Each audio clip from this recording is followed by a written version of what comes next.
Salam Pemuda Indonesia, jumpa kembali bersama saya Moh Gunawan Abdillah di studio EZI TV.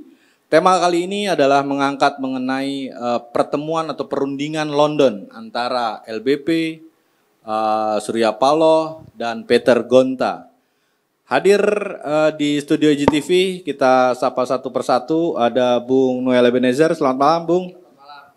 Ada Bung Tobias, selamat malam Bung.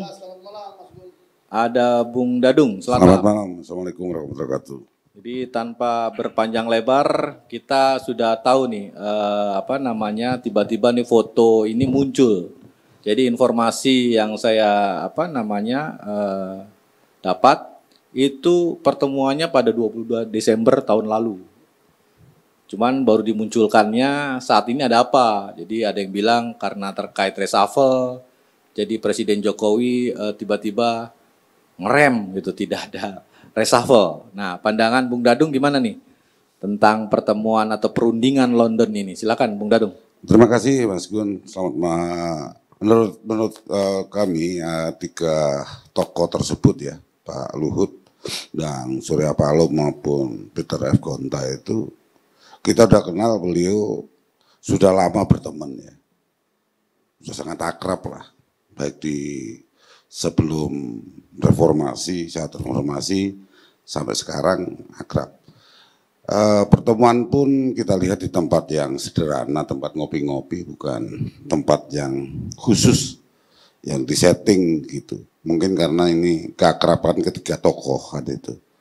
Cuman karena situasinya lagi situasi politik, perspektif politik itu muncul spekulasi, analisis tentang persoalan politik dicurahkan di situ.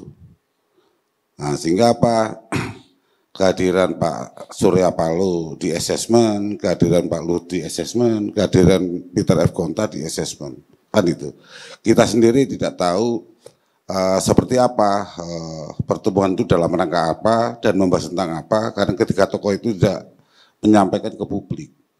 Hanya analisa-analisa media saja yang mengatakan bahwa di situ akan membahas persoalan-persoalan penting. Itu kebenarannya juga perlu dikonfirmasi kepada tiga tokoh itu. Itu yang pertama. Yang kedua, kalaupun itu membahas persoalan politik, sejujurnya Pak Luhut dan Pak Surya Paloh maupun Pak Peter Gonta itu dulu kan juga satu irisan kan itu.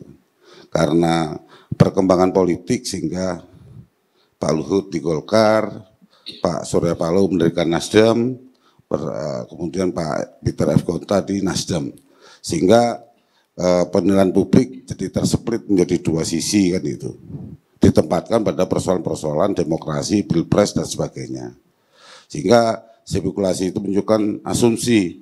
Ya, kalau kita bahas dari media ini kan neraca informasinya kan C3 bukan A1. Kita mesti menunggu konfirmasi dari ketiga tokoh tersebut seperti apa. Jangan kita berasumsi yang terlalu tinggi, ternyata di sana nostalgia kan itu kan. Lagi meningkatin musik jazz di Eropa begitu. Karena kan Pak Peter F. Gonta ini juga penggemar jazz kan itu kan. Pak Surya Paloh juga orang seniman di sana kan itu. Barangkali di Indonesia stres mikirin politik, rekreasi ke sana kan itu. Semacam itu Mas Gun, ini belum ada konfirmasi ketika tokoh itu membahas tentang politik. Itu persoalannya. Ya kita tunggu nanti ada efeknya tidak ini. Katapun ketika tokoh itu tidak menunjukkan konfirmasi, tapi ada sikap, tindakan dan perilaku politik, berarti membahas politik juga, kan begitu. Itu mungkin pengantar dari saya, Mas Gun. Oke, terima kasih Bung Dadung. Ke Bung Noel. Jadi perspektif dari Bung Dadung tadi udah hampir sebagai pengantar, cuman kan saya pengen tahu dari Bung Noel sendiri kan. Iya. Melihat perspektifnya Bung Noel dengan ketiga tokoh yang hadir jauh-jauh 17 jam kalau terbang kita ke London kan. Ya. Kenapa harus sampai jauh-jauh ke sana? Jadi kan perspektif orang juga macam-macam. Itu pertemuannya 22 Desember, kenapa baru nongolnya sekarang? Ya. Ada apa? Silakan. Ya, itu yang menarik ya, pertanyaannya adalah 22 Desember 2022 pertemuannya, kemudian bombingnya itu baru kemarin-marin ini. Memang ada peristiwa yang menurut saya dalam diri Surya Paloh ya sedikit coba memoderasi sikap politiknya. Kemarin saya melihat bahwa ada pernyataan yang menarik dari Surya Paloh ketika Surya Paloh menyampaikan di beberapa media. Ini terkonfirmasi karena medianya media arus utama dan mainstream ya. Misalnya kayak beliau sampaikan bahwa kalau memang presiden memerintahkan untuk tidak Anies, ya saya ikutlah gitu. Nah ini pernyataan yang menurut saya harus menjadi sebuah pertanyaan. Karena kenapa beliau menyampaikan hal ini gitu loh. Karena kita jangan melihat ada sebuah peristiwa 2022, 22 Desember itu. Tapi pasca dari peristiwa itu di blasting, kemudian ada pernyataan itu. Nah kita melihatnya ada semacam pasti ada semacam diskusi yang saya yakinkan lah pasti ini persoalan 2024, kemudian bicara tentang reshuffle. Reshuffle ini kan bukan isu sebetulnya. Gitu. Tapi itu sebuah kebenaran yang akan dilakukan, entah kapan tindakannya kita tidak tahu. Biar gimana pun kan sudah ada narasi, bahkan tekanan pressure yang meminta agar para menteri yang dari Nasdem itu segera mundur atau copot, dan itu dilakukan oleh PDIP dan kemudian ada dari grup-grup relawan yang pendukung Jokowi. Dan kita yakin sekali kalau PDI menyampaikan kemudian ada relawan Jokowi menyampaikan, tidak mungkin mereka melakukan dalam konteks pilihan politik, tapi pasti ada pesanan-pesanan politik untuk melakukan tekanan politik terhadap sikap dan pandangan Nasdem itu berkaitan dengan sikapnya untuk 2024 mendukung Anies Baswedan dalam konsentrasi politik Pilpres. Nah, saya melihatnya pasti ada keterkaitan dengan itu. Entah itu bentuk tekanan, misalnya kayak reshuffle, apakah itu bentuk ancaman untuk Nasdem atau bukan? Karena kita lihat bahwa Nasdem kan sudah berkali-kali lah dikilik-kilik, bahkan di pressure lah dengan PDIP, dengan ya suruh mundur lah apa dan sebagainya. Sebetulnya ini juga bahaya untuk demokrasi yang sudah kita sepakati bahwa siapapun punya hak untuk memimpin dan dipimpin, bahkan siapapun punya hak untuk mengikuti dalam konsentrasi demokrasi selama proses demokratiknya diterima oleh publik. Nah hari ini kan ada kemirisan lah. Saya bukan kapasitas pendukung Mas Anies ya, tapi saya selalu pada tegak lurus terhadap sistem atau sikap saya terhadap demokrasi itu sendiri. Jadi sekali lagi, pertemuan LBP dengan Surya Paloh yang di framing baru hari ini, tanggal 22 Desember ya Mas Gun, yang ternyata datanya itu, ya ini sebetulnya saya nggak tahu, tapi yang jelas ada keterkaitan dengan peristiwa reshuffle dan juga bicara tentang 2024. Itu. Jadi tidak jauh peristiwa itu terkaitan dengan dua persoalan ini. Pertama, pemilu 2024, Nasdem bicara tentang Anies, dan ketiga itu ya soal reshuffle atas tekanan salah satu partai pendukung presiden yaitu PDIP. Seperti itu kira-kira Mas Gun. Oke, Bung Noel, terima kasih. Kita ke Bung Tobias. Jadi kita sudah mendengar nih apa yang disampaikan Bung Dadung, Bung Noel. Setuju nggak dengan kedua pendapat ini atau ada pandangan lain Bung Tobias melihat perundingan London ini? Silakan. Ya, terima kasih Mas Gun. Kalau saya melihat ini, pandangan saya ya, bahwa ini pertemuan yang menarik. Kenapa pertemuan yang menarik? Di satu sisi kita lihat bahwa pertemuan itu langsung ditanggapi sama Pak Surya, kalau nggak salah, memanggil semua fraksi ya, memanggil semua fraksi untuk ada pertemuan langsung. Nah, kita nggak tahu bahwa pertemuan yang di fraksi itu seperti apa. Tetapi dari sistem politik yang kita lihat bahwa setiap demografi politik kalau ada seperti tadi disampaikan sama Bang Noel bahwa konstelasi politik ini harus dibangun dengan demokrasi yang benar, yang bagus. Kalau memang sudah ada satu tekanan ataupun ada ancam-mengancam, nah ini yang menjadi demokrasi politik hancur. Dan itu kita akan lihat bahwa apa yang dilihat masyarakat ini, itu jelas bahwa masyarakat mau supaya demografi politik ini berjalan dengan baik.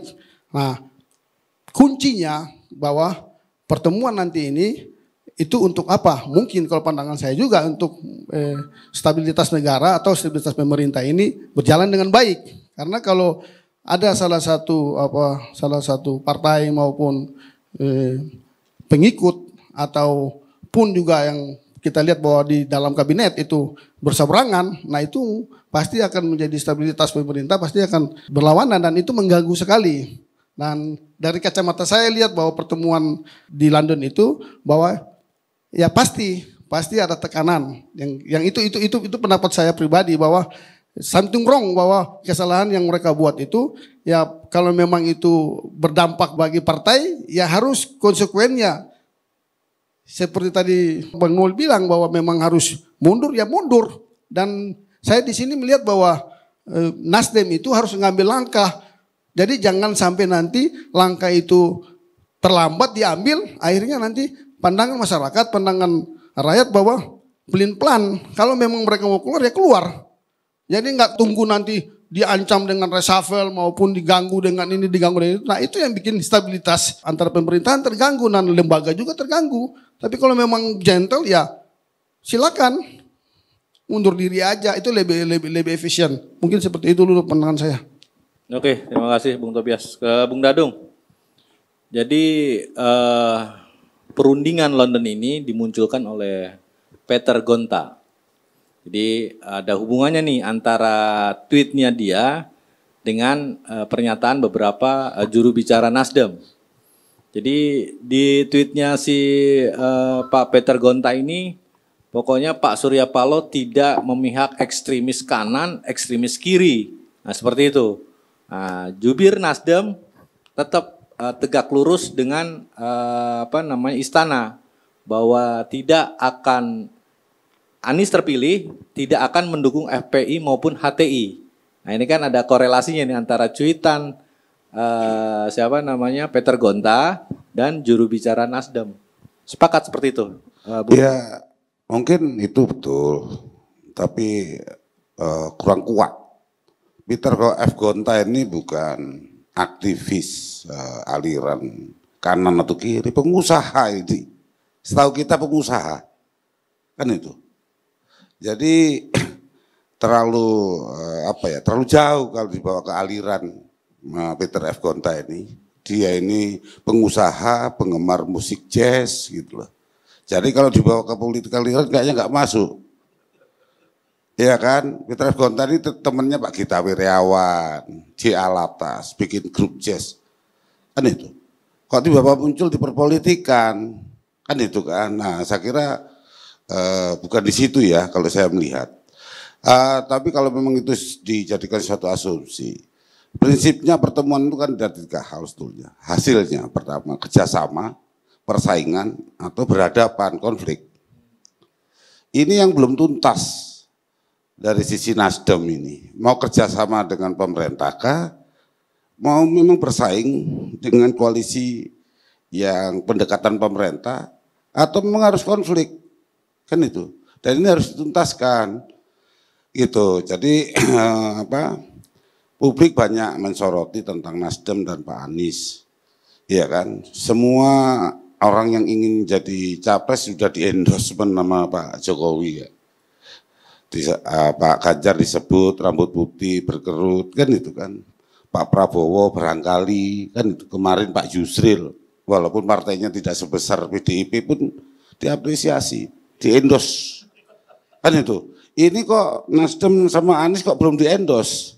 Nah, Pak Surya Paloh pun berharap di-endorse, Muhaimin pun berharap di-endorse. Berarti ada apa? Iya kan? Ada pola kerjasama yang belum terbangun, komunikasinya belum terbangun. Baik secara psikologis maupun secara sosiologis. Artinya apa psikologis? Jiwanya belum ketemu, jiwa politiknya. Sosiologisnya motif melakukan perubahannya belum ketemu.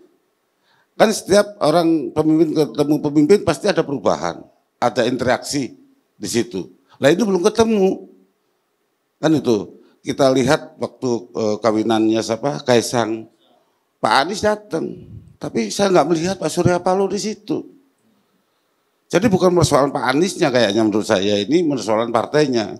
Ulang tahunnya Nasdem nggak ada ucapan, padahal itu simpel lah bikin tulisan, ucapan, selesai sebetulnya itu, nggak sampai 5 menit itu. Nah, ini yang harus benahi, kenapa ini? Kan itu. Jangan-jangan betul kata orang ini masalah etika. Waduh berat Pak. Kalau menyangkut etika bagi orang Jawa yang orang Sulu agak berat ini. Iya kan, menafikan semua hal ketika tersinggung secara perasaan. Ya mudah-mudahan ini cair lah. Pak Surya Paloh dengan Pak Jokowi barangkali. Mungkin bukan Pak Jokowinya, mungkin di belakangnya. Kan mungkin ada Bu Mega, ada faktor-faktor yang mempengaruhi Pak Jokowi dalam bersikap. Mungkin itu, ya kita tahu awalnya Pak Ganjar disebut, direkomendasikan dari capres. Mungkin karena belum pamitan atau apa kan itu kan. Ini kan etika. Jadi soal, kemarin KIP juga nyebut Pak Ganjar, tiba-tiba Bu Mega agak gimana Pak Ganjarnya ngilang kan itu kan. Nah ternyata politik kita ini Mas Gun. Moral politik itu ada tough, ada soft. Kalau di luar negeri ini moral tough, kuat. Di Indonesia ini moral soft, gampang tersinggung, gampang ngambek. Kayak begitu, terus dendam, kan itu kan. Nah, ini yang secara mental demokrasi kita ini masih harus dibangun kan itu. Jadi menurut saya kita tunggu saja ini. Apakah menghasilkan kerjasama yang baik, iya kan, dengan pemerintah atau dengan partai-partai yang lain, atau justru menciptakan persaingan antar partai yang dekat dengan pemerintah, atau konflik sekaligus. Tapi kalau menurut yang Kakak Tobi sampaikan tadi mundur saja, nggak ada sejarahnya karena moral soft. Moral soft itu benar dan tidak itu nggak jelas. Kalau di luar negeri, ya kan ada pelecehan seksual, langsung turun itu. Kalau di kita, wah Mangkupurel aja nggak turun-turun kan begitu. Apalagi ini kan begitu. Jadi masalah moral kita masih soft, masih lentur. Jadi kalau disuruh mundur, agak susah mundur Kakak. Kalau kecuali punya moral tough menterinya atau partainya, ya sudah. Kalau memang Bapak tidak menginginkan ya kita tarik dan mundur. Loh itu bagus itu. Tapi kayaknya nggak mungkin itu. Saling tergantung itu. Berapa itu APBN-nya di kementerian itu? Besar Pak. Belum lagi surat-suratnya itu untuk impor-impor itu besar juga itu. Jangan sampai kehilangan pemasukan lah. Itulah kompromi yang baik saja, menurut saya begitu Pak Gun. Nah, ini menarik nih, nyenggol-nyenggol ke anggaran dan Peter Gonta seorang pengusaha. Ada korelasinya kayaknya kan. Tapi ini ada cerita dari konglomerat, seorang Peter Gonta ini tuh ini anekdot juga ya. Jadi begitu tulisan-tulisan Peter Gonta tentang Amerika, terutama Timor Leste, itu seolah-olah nih ada paranoid si Peter Gonta. Jadi waktu jalan-jalan ke mana namanya tuh mall, disebut kata CIA, lari dia. Itu katanya konglomerat yang ngobrol sama saya ya. Jadi gerilyawan politiknya Peter Gonta ini hit and run sepertinya. Dia berani, tapi tiba-tiba kalau dengar kata-kata tertentu dia mundur. Nah terkait dengan ini, lobby-lobbynya kan kalau saya lihat di tweetnya itu sepertinya perundingan London ini gagal. Jadi LBP membawa misinya Pak Jokowi gagal meskipun sudah disampaikan oleh LBP ke Surya Paloh. Kan endingnya kan tulisannya begitu. Semoga dua orang ini menjadi dua orang terbaik, namun pilihannya berbeda. Begitu. Ya jadi gitu Mas Gun. Nah, demokrasi kita ini pasti dipengaruhi oleh negara-negara besar. Amerika dan sekutunya. Cina dengan domplengannya Rusia. Kemudian Uni Emirat Arab dengan Perancis, Inggris dan sebagainya. Semua ingin investasi di Indonesia. Karena apa? Indonesia ini negara yang aman. Pertama di tengah iklim global, Indonesia ini panasnya tidak terlalu, dinginnya tidak terlalu. Kalau di sana kan udah ekstrim. Jadi pertumbuhan ekonomi diharapkan kan di Indonesia. Makanya banyak investasi itu, ya kan. Makanya berebut mempengaruhi di dalam pilpres dan demokrasi di Indonesia. Nah, memang saya juga merasakan antara teman-teman yang lulusan dalam negeri dengan teman-teman yang lulusan dari luar negeri ini sama-sama diaspora politik di partai politik juga ada konflik sebetulnya. Di aku itu tidak. Munculnya kemarin JP Morgan seperti apa? Kan itu kan? Nah, itu muncul itu. Ini kan mohon maaf di kabinet Pak Jokowi itu kan banyak UGM. Kan itu. Ini cukup settle selama 2 periode loh. Kalau kemarin zaman Pak SBY lebih banyak ITB. Nah, munculnya Pak Erick Thohir, munculnya si Sandiaga Uno, munculnya Pak Peter F. Gonta, pasti mempengaruhi. Karena apa? Negara-negara yang pernah disinggahi dan tempat belajar itu tentu mendorong orang-orang yang di Indonesia yang pernah belajar di luar negeri itu untuk mengamankan dan mengembangkan investasi dan ekonomi di Indonesia. Pasti itu ada fungsinya semacam itu Mas Gun. Lepas dari dia CIA, KGB atau apa, kita bukan TNI jadi kita nggak tahu soal itu kan. Yang tahu fungsinya itu ke sana. Ingat konglomerasi kita kalah. Jangan sampai aglomerasi ini tambah kacau. Penguasaan sumber daya alam dan manusia ini. Itu Mas Gun. Oke, Bung Dadung. Bisa panjang lebar kalau ngomong aglomerasi dan yang lain. Bisa seharian itu. Kembali ke Bung Noel. Jadi tadi ada 2 ya kalau menurut Bung Noel kan.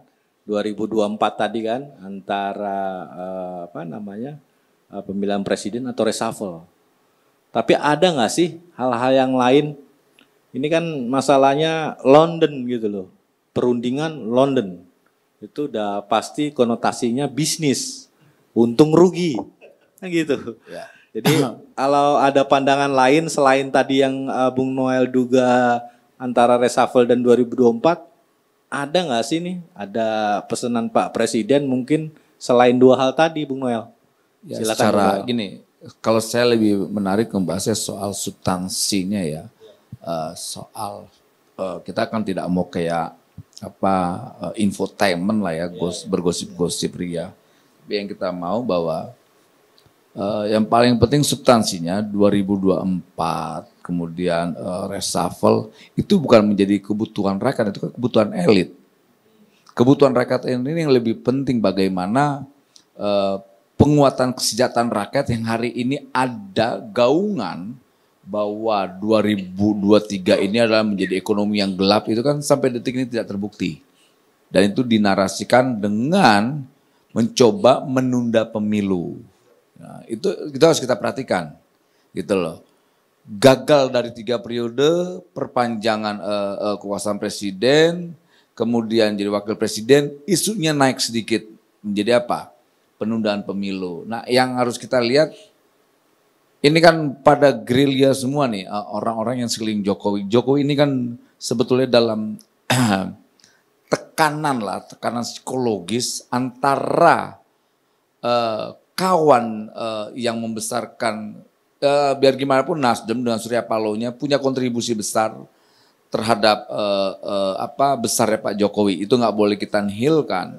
Nah, saya sangat yakin sekali secara etik dan politik Pak Jokowi itu sangat menghormati sikap dan pandangan politiknya Nasdem dan Surya Paloh. Nah, ini saya nggak ngerti ketika pilihan-pilihan politik Nasdem ini dinarasikan menjadi politik yang seakan-akan apa yang dilakukan Nasdem ini bagian dari kelompok sektarian. Apalagi emang salah juga tuh juru wakil sekjen atau wakil ketua umumnya. Dia coba menarasikan kemarin bahwa kalaupun Anies naik FPI dan HTI, apa korelasi? Nggak ada kaitannya. Gitu loh. Bicara tentang kekuasaan, bicara tentang bagaimana merebut ekonomi. Nah, tinggal kita melihat caranya, ada nggak cara merebut ekonomi itu, bisnis dan sebagainya, dan cuan itu dengan nilai yang kita miliki, standar yang kita miliki, misalnya tidak korupsi dan sebagainya, tidak ngerampok sekaligus, tidak greedy gitu loh. Nah, itu yang paling penting yang harus kita soroti gitu loh, atau yang kita plototin daripada kita bicara tentang pertemuannya. Karena saya sangat yakin sekali bahwa pertemuan itu tidak jauh bicara tentang persoalan 2024 dan reshuffle, karena reshuffle itu bagian dari tekanan politik. Apakah kan berapa bulan ini saya lihat, saya hitung ya narasinya pasca Nasdem bicara tentang mendeklar Anies Baswedan, itu narasi yang sifatnya ofensif ke Nasdem itu kan gila-gilaan. Gitu. Sebelum menurut saya ini sebuah keanehan dalam negara yang sudah kita sepakati bahwa kita mengambil pilihan negara demokrasi, tapi perilaku politik kita, ternyata budaya politik kita anti terhadap demokrasi itu sendiri. Dan ini harus menjadi bahan evaluasi kita bersama bahwa ya kita sepakat tidak dengan negara demokrasi. Kalau menjadi komunis-komunis sekalian, kalau mau jadi hati-hati sekalian, kalau mau jadi sosialis-sosialis sekalian, mau jadi kapitalisme sekalian. Jangan di antara abu-abu itu. Gitu. Ini kan semua jadi abu-abu, kita nggak tahu nih. Gitu loh. Kita ada semacam kehilangan jati diri sebagai bangsa dan negara. Itu yang sedikit saya mengkhawatirkan Bang Dadu, karena kita tidak mau lagi ke depan ini substansi kita sebagai state, sebagai negara, sebagai sebuah bangsa hilang hanya hiruk pikuk narasi politik perpecahan ini. Ada Surya Paloh atau tidak ada Jokowi, 2024 tetap ada pemilu. Nah, yang paling penting bagaimana memberi 2024 itu pemilu yang berkualitas. Dengan apa? Gagasan-gagasan. Nah, ini kan kita hari ini cuma dipertontonkan dengan narasi-narasi seakan-akan ada konflik di elit. Menurut saya sih nggak ada. Yang ada bicara soal kepentingan, konsesi dan sebagainya. Tadi persis Bang Dadu bilang ya di pertanian itu ada anggaran, di ini ada anggaran. Kita lihat Peter Gonta ini pengusaha. Nggak mungkin logika pengusaha pendekatan konflik. Gitu loh. Pasti pendekatannya apa? Pendekatan bisnis, nggak mungkin. Apalagi kalau seandainya orang-orang bilang bahwa ini nggak yakin. Kita lihat sampai detik ini yang dinarasikan 2002 bahwa Indonesia 2023 gelap, ternyata belum kan? Biasa aja normal. Dampak konflik Ukraina, Rusia hanya berdampak di Amerika dan di Eropa. Gitu loh. Sampai detik ini kita tidak. Ya karena kenapa? Iklim di sana memang tidak memungkinkan untuk menanam padi. Gimana nanam padi dengan kondisi ekstrim salju kemarin, snow kemarin, gitu. Kita lihat homeless di sana gelandangan di mana-mana. Nah, kita tidak, kita gelandangan masih bisa kita kasih makan dan sebagainya, masih bisa nanam pohon di pinggir jalan yang nggak ada orangnya. Kalau di sana nggak bisa, makanya saya masih punya optimisme soal bangsa ini ke depan lebih baik. Tinggal bagaimana penguatan demokrasi dengan nilai-nilai yang kita sepakati. Gitu. Jadi sekali lagi, ya. Semoga elit ini tidak menularkan konfliknya ke bawah. Itu paling penting, Mas Gun. Saya rasa seperti itu. Oke, Bung Noel. Kita lanjut ke Bung Tobias nih, tapi menyambung apa yang dipaparkan Bung Noel. Jadi stabilitas Indonesia itu penting. Jadi persatuan itu penting. Apalagi tadi pagi tadi Pak Jokowi itu ngumpulin kan forum pimpinan daerah di Sentul. Nah, dan di dalam itu paparannya Pak Jokowi itu tadi dia mengingatkan seluruh pimpinan daerah tentang tadi bahwa seluruh umat beragama di Indonesia itu setara. Mau Kristen, Katolik, Buddha, Hindu, Islam. Dia mengingatkan, jangan sekali-sekali agama lain itu diminoritaskan atau apa, semua setara. Nah itu diingatkan sampai 5 kali sama Presiden Jokowi ke pimpinan-pimpinan. Jadi stabilitas yang disebutkan Bung Noel itu kita harus sepakat di situ. Jangan sampai tadi konflik cukup di atas, jangan sampai turun ke bawah dan menyulut tadi. Kan agama ini sangat mudah disulut. Karena tweetnya si Peter Gonta dan salah satu wakil ketum itu ya, Nasdem, itu hampir sama. Dia menyebut ekstremis kanan kiri, tiba-tiba tunnya yang disebutkan si ini Nasdem, HTI dan FPI disangkut pautkan. Jadi menurut pandangan Bung Tobias sendiri gimana? Antara pernyataan Jokowi dan elit Nasdem sendiri. Ya, terima kasih. Kalau pandangan saya ya wajar kalau Pak Presiden kan ngomong seperti itu karena ya itu undang-undang dasar jelas bahwa ya umat beragama ya memang diberikan tempat, diberikan ruang, ya kan, bukan agama tertentu tapi semua. Nah itu mungkin ya pendapat saya ya itu wajar aja. Tapi kita lihat bahwa kondisi yang ada, yang saya kembali lagi pertemuan yang di London itu, nah itu kan stabilitas. Kenapa saya bilang tetap tadi stabilitas negara itu dilandasi dengan demografi politik. Kalau demokrasi politik berjalan timpang, nah itu pasti akan terjadi. Dan itu pasti akan terjadi.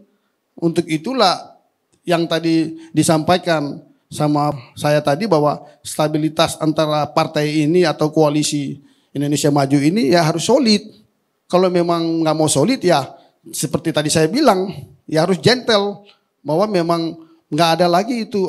Kalau memang tadi Mas Gun bilang bahwa yang tadi yang wakil ketua umum sama Peter Gonta yang di HTI sama FPI, lah itu kan narasi yang dibangun kan ya itu narasi yang dibangun untuk menghancurkan salah satu partai atau kandidat tertentu itu dari pandangan saya. Tapi kalau yang saya ngelihat bahwa hari ini bahwa apa yang sudah diambil langkah sama Pak Surya Paloh, ya itu kalau bisa ya jangan abu-abu.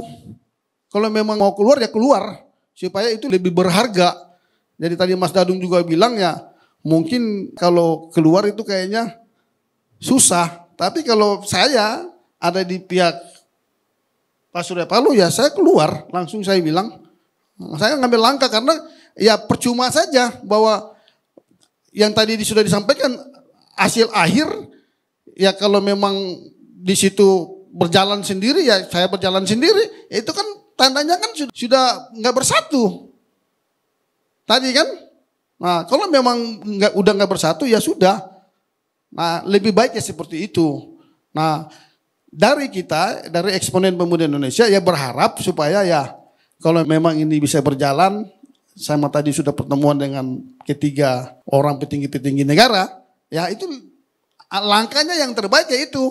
Kalau bisa luruskan lagi bahwa ya berjalan Indonesia Maju ini kalau bisa sampai soft landingnya Jokowi benar-benar bagus. Tapi kalau kita lihat hari-hari ini nggak bisa. Ini dari kacamata kita sendiri bahwa pasti akan ada perombakan dan perombakan itu mau tidak mau harus diambil.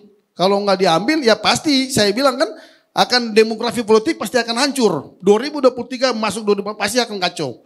Mungkin itu dari saya Mas Gun. Mau ada tanggapan tentang tanggapan Bung Tobias? Bung Noel? Bung Noel dulu mungkin. Silakan. Iya, jadi Mas Gun, politik kita ini kan ada yang tough, ada yang soft ya. Kalau tough tadi ya udah, kalau istilahnya disinggung-singgung, kenapa harus tahan, mesti mundur kan gitu. Kalau moral politiknya tough. Tapi kalau soft, ya perbaikin saja etikanya, attitude-nya, sikap, tindakan, perilaku, termasuk cara membuat keputusan politiknya kan begitu. Biar masyarakat ini enggak kebawa ke sana kemari kan dengan spekulasi. Karena kalau di pimpinannya ini berantam, di bawah ini akan jadi perdebatan yang kontraproduktif. Itu kasihan itu untuk pembinaan politik di bawahnya kan itu. Saya sih nggak yakin ada semacam benturan politik, baik Pak Jokowi dengan Surya Paloh, Pak Surya Paloh dengan Bu Mega. Ini asal-asalnya sahabatnya Pak Taufik Kemas semua kok, kelompok nasionalis kok. Kalau sampai terjadi apa-apa berarti ada yang nyulut begitu. Ya menurut saya diintrospeksi saja kan begitu. Coba bangun kebersamaan kan itu. Kalau memang nggak bisa membangun kebersamaan, kerjasama dengan baik, bangun persaingan, ngikutin aturannya, diikutin. Seperti main sepak bola lah, kan ada jurinya, ada ini, ada wasitnya, kan itu kan.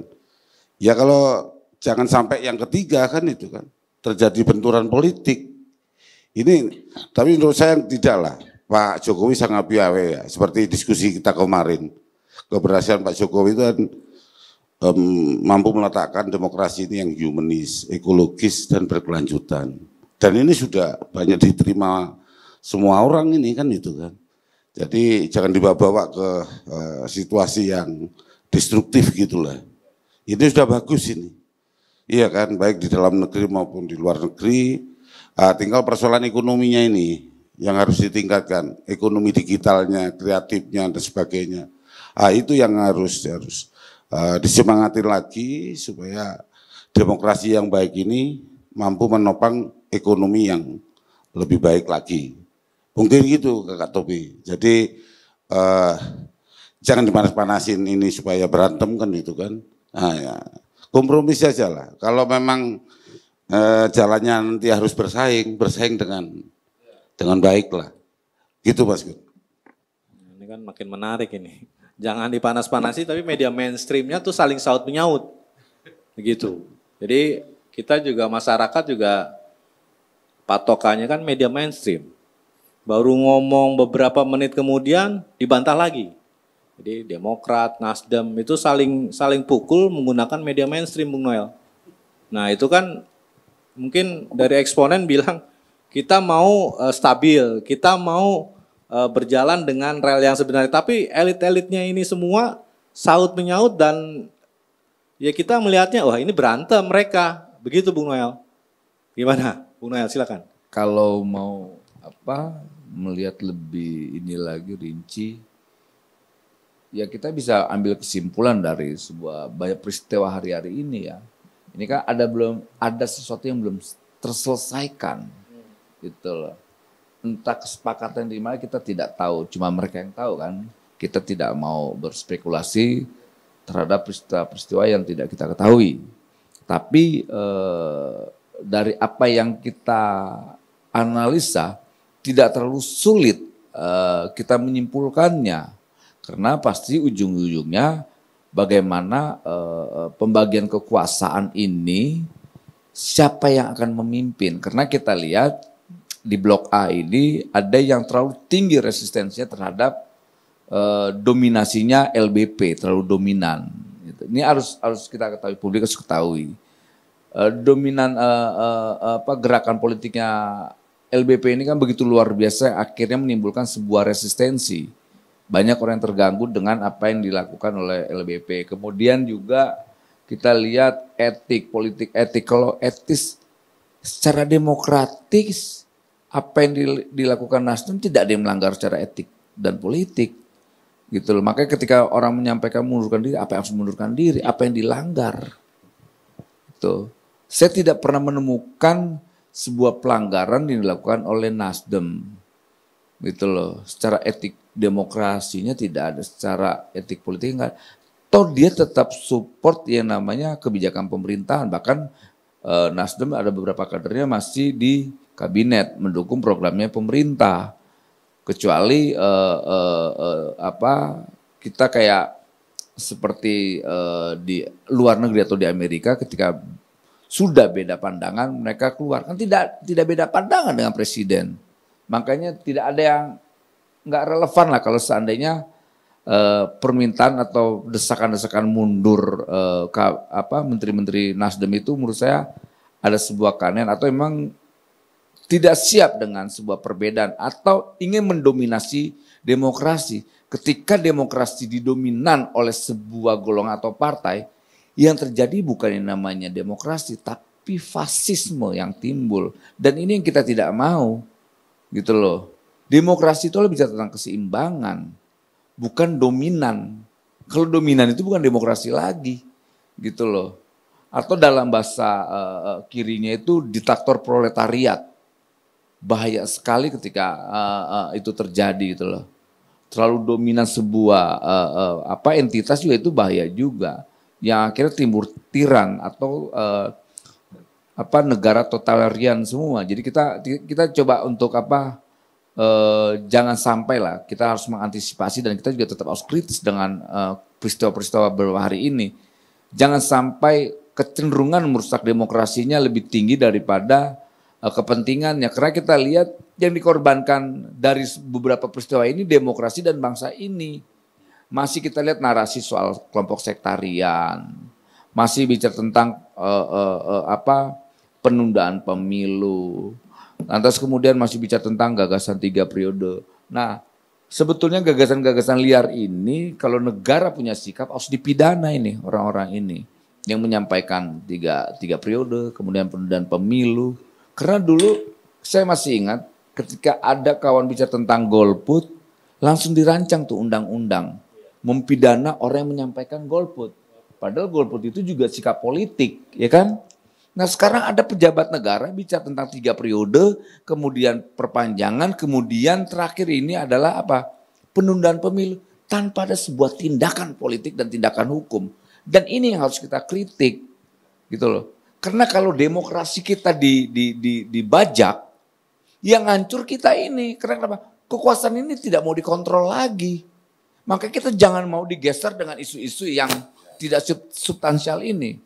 Kita fokus terhadap penguatan demokrasi. Gitu.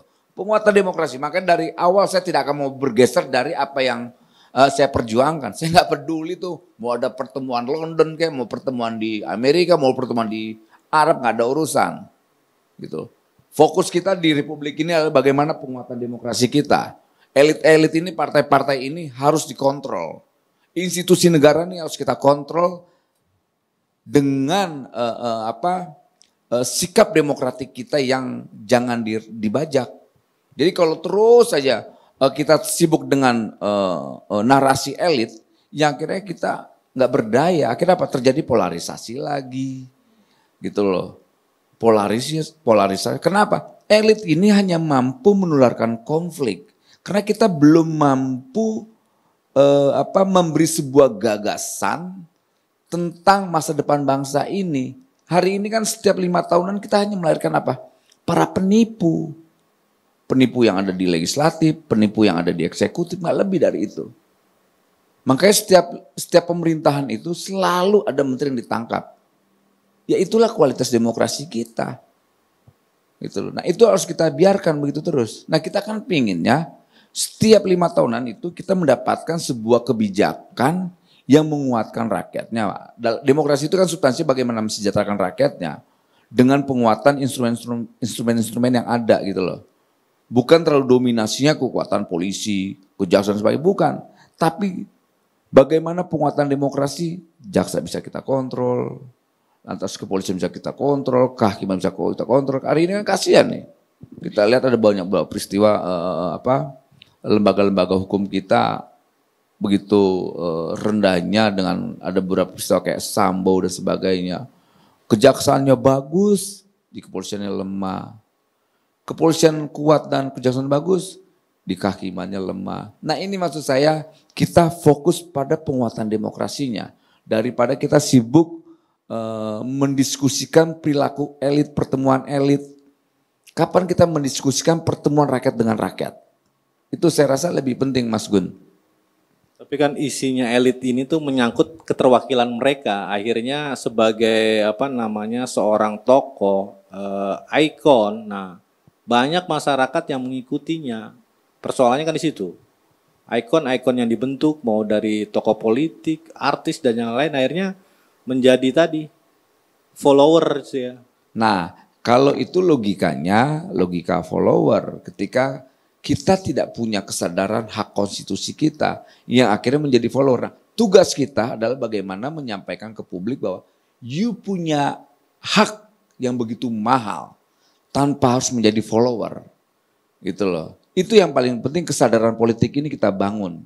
Kalau selama kesadaran politiknya kita tidak bangun, ya akhirnya jangan pernah kaget setiap 5 tahun kita mendapatkan para penipu. Gitu loh. Karena kita lihat mesin partai hanya memproduksi para penipu-penipu aja. Gitu loh. Tidak pernah lebih dari apa yang kita harapkan. Ekspektasi rakyat kan kita pengen punya wakil rakyat yang berpihak sama rakyat. Punya menteri yang bekerja untuk rakyat, bukan kayak hari ini. Gitu loh. Presiden bekerja untuk menteri, bukan menteri bekerja untuk presiden. Jadi lucu kan kelihatannya. Gitu. Jadi presiden hari ini, Presiden Jokowi selalu cuci piring aja terhadap perilaku menteri-menterinya. Apalagi kayak saya ini pendukung garis kerasnya Pak Jokowi. Saya nggak peduli, saya tabrak-tabrakin tuh menteri itu. Itu atas kebijakan yang ngawur. Banyak kebijakan ngawurnya kan kalau kita lihat rutin dari minyak goreng, PCR, lantas ke kesehatan, banyak pertanian yang langka, pupuk langka, kemudian soal konflik agraria, gitu. Dan semua yang kita lihat ini kan, ya benar yang kamu bilang Gun, ini ikon, ya ikon publik. Apa beda dengan perampok dengan orang baik? Biasa perampok itu lebih terkenal dibanding orang baik, gitu loh. Nah hari ini, apalagi dengan fenomena industri digital ya, mudah sekali menarasikan atau memframing atau memviralkan sesuatu ketika ini kan gampang punya server, punya sistem, punya tim IT, tinggal blasting aja udah tuh. Mau baik atau buruk gampang banget kok gitu loh. Dan ini yang kita ngerikan itu apa? Ada yang namanya sebuah budaya baru atau tatanan baru. Tatanan baru itu apa? Yang namanya rezim digital. Gitu. Dan kita tidak sadar kadang-kadang ada untung dengan rezim digital ini, kehadiran ini. Ada untung buat kita, ada rugi buat kita. Nah problemnya tidak ada satupun regulasi yang bisa menekan bagaimana mengatur soal rezim digital ini. Yang adanya Undang-Undang ITE. Undang-Undang ITE itu hanya logika kekuasaan, interpretasi kekuasaan. Dan ini masih bahaya gitu loh. Ini harus kita koreksi juga. Kalau saya lebih pada ke sana Mas Gun, diskusi kita Mas Gun. Oke, Bung Mel. Mas Gun, saya revisi dulu tadi. Jadi saya revisi tadi itu kan pengertian saya itu bukan panas-panasin. Ingat itu Mas Gun. Tapi kita ngelihat bahwa pertemuan ini yaitu menjadi dampak yang sangat di luar narasi kita loh. Bahwa pendapat masyarakat itu berbeda dengan apa yang kita diskusi di sini. Berbeda. Kita ngelihat bahwa pertemuan mereka hari ini bicara, besok itu Anies, Nasdem itu langsung dihajar. Itu kita ngelihat. Nah itu untuk itulah kita ada di sini, narasi yang kita buat agar pandangan masyarakat itu harus tahu demokrasi politik itu ya harus seperti ini, harus linear. Jadi jangan pendapat kita akhirnya yang hanya sampaikan ke sini tapi di masyarakat itu berbeda. Nah itu yang saya bilang tadi. Kalau pertemuan mereka itu bisa dipublikasinya dengan jelas bahwa apa yang kita agendakan kita bicara seperti ini itu lebih bagus. Tapi kalau tiba-tiba pertemuan tanggal 22 baru berbicara sekarang, lah itu apa? Ini yang bikin rusak pertemuan mereka itu tuh, ya itu dengan narasi-narasi yang dibangun sama ya salah satu media. Ya, nah itu. Tadi Bung Noel kan udah nyebut bahwa rezim digital. Nah itu salah satu contoh nyata rezim digital begitu. Nah untuk itulah kita ada di sini, narasi yang kita buat berbeda juga. Ya kan pendidikan demokrasi politik bagi masyarakat, biar masyarakat tahu bahwa oh ini seperti ini. Jadi jangan ada oleh narasi, oh ini pertemuan ini nanti inilah itulah. Itu kan kita duga-duga. Tapi ternyata yang sudah disampaikan sama Mas Dadung, mereka ngopi-ngopi malah bicara. Malah yang saya lihat di situ stabilitas itu pertemuan mereka itu untuk menjadi narasi yang bagus untuk pendidikan masyarakat. Itu mungkin itu Mas Gun, ya seperti itu. Oke, udah 1 jam lebih nih. Memang pertemuannya harus panjang memang. Oke, kita closing statement Bung Dadung dari bincang-bincang ini mungkin ada kesimpulan yang baik dan bagus untuk masyarakat Indonesia dari eksponen pemuda Indonesia. Silakan. Iya, baik Mas. Jadi kita harus hati-hati ini dalam menganalisa maupun kita sebagai politisi. Untung saya bukan politisi, saya petani kan itu. Itu gampang diaduk. Satu misal. Kelompok A menyakiti satu hal, nanti akan membalas 2 hal.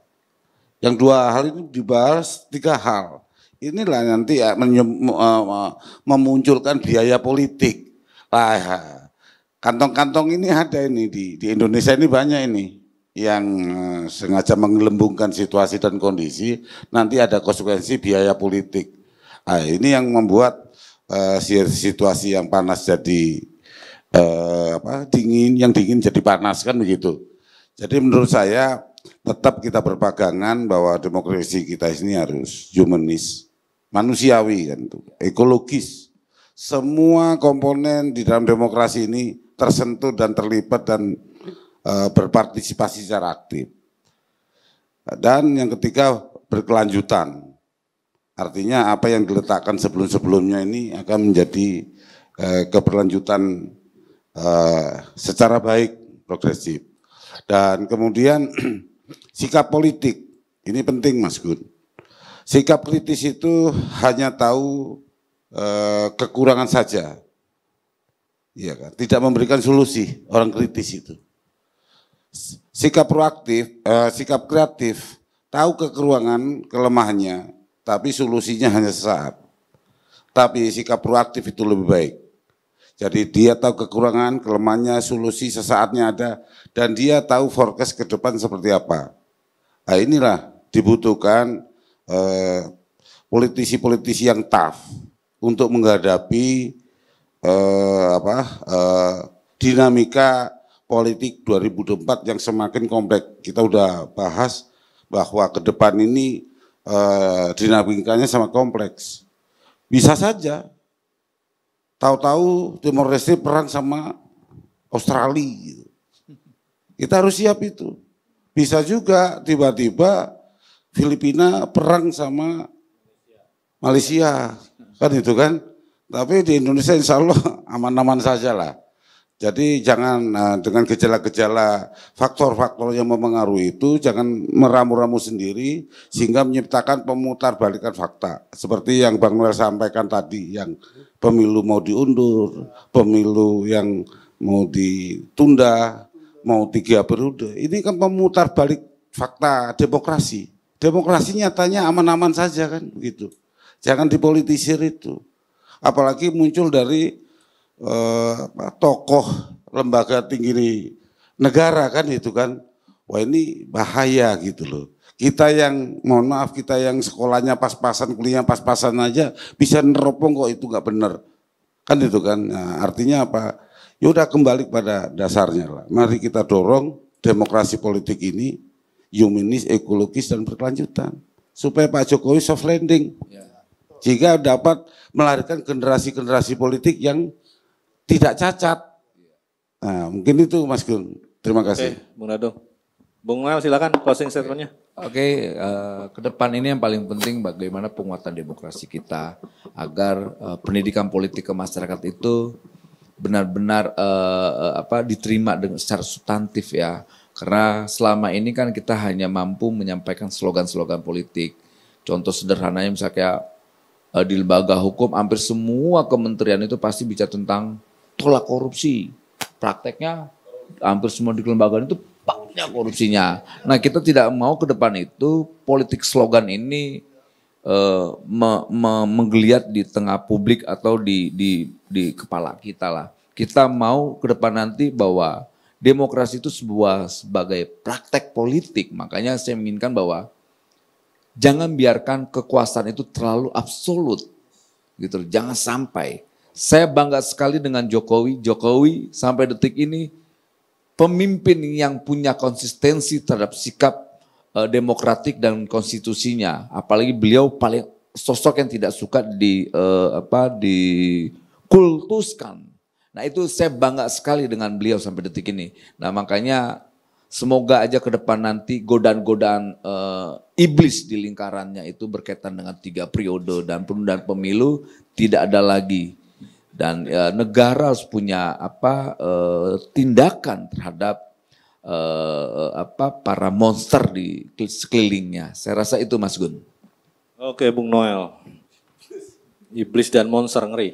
Silakan Bung Tobias. Ya terima kasih ya, pesan saya aja untuk pertemuan di London itu ya, saya minta untuk petinggi-petinggi partai politik itu untuk bertata dengan baik. Jadi jangan buat asumsi yang nanti di masyarakat itu akan menerka bahwa ini terjadi stabilitas negara nanti berbahaya untuk masyarakat. Itu aja. Mungkin dari saya seperti itu ya, agar nanti 2023 ini memasuki 2024 ini politik di Indonesia lebih baik lagi. Mungkin itu dari saya. Terima kasih Mas Gun. Oke. Terima kasih Bung Dadung, Bung Noel, Bung Tobias atas paparannya. Mudah-mudahan bisa menjadi pencerahan untuk seluruh rakyat Indonesia, terutama tadi pendidikan politik, biar mereka lebih dewasa dan cerdas. Demikian pemirsa EZTV, bincang-bincang kita dengan tokoh eksponen pemuda Indonesia, di mana Indonesia memasuki tahun politik di 2023 ini dan puncaknya di 2024. Untuk rakyat Indonesia jangan mau terpancing dengan isu-isu elit politik, terutama adu domba. Jangan biarkan diri kita dibiarkan untuk diadu domba dan mau dicap sebagai bangsa jangkrik. Jangan mau sampai seperti itu. Karena kita adalah bangsa Indonesia, bangsa yang kuat, bangsa yang akan maju dan di 2045 menjadi negara yang superpower. Saya Moh Gunawan Abdillah undur diri, salam pemuda Indonesia.